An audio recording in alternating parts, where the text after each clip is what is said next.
திருமகள் TV பல்சுவைகள் படைக்கும் பாசறை. ஒரே படத்தில் 2 கதைகள் அமைவது அபூர்வமான விஷயம். 2 கதைகளும் ஒரே மாதிரியாக இருப்பது இன்னும் அபூர்வமானது. அப்படியான ஒரு படம் பாக்யவதி.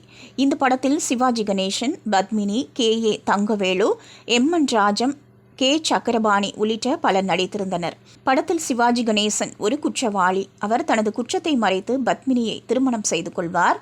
திருமணத்திற்கு பிறகு தனது கணவன் ஒரு குற்றவாளி என்பதை அறியும் பத்மினி அவரை திருத்துவது ஒரு கதை. 6 வயது சிறுவனான மாஸ்டர் கோபால் தன் தந்தை சுப்பண்ணா ஒரு குற்றவாளி என்பதை அறிந்து வீட்டை விட்டு வெளியேறுகிறான்.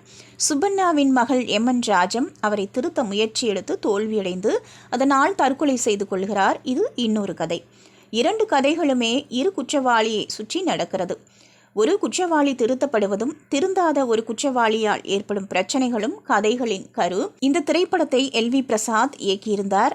வங்கி குமாஸ்தாவிலிருந்து திரைப்பட தயாரிப்பாளராக மாறிய AC பிள்ளை இந்த திரைப்படத்தை தயாரித்தார். இப்படத்திற்கு ராவே கதை எழுதியிருந்தார். PL ராய் ஒளிப்பதிவு செய்தார். தட்சிணாமூர்த்தி இசை அமைத்திருந்தார்.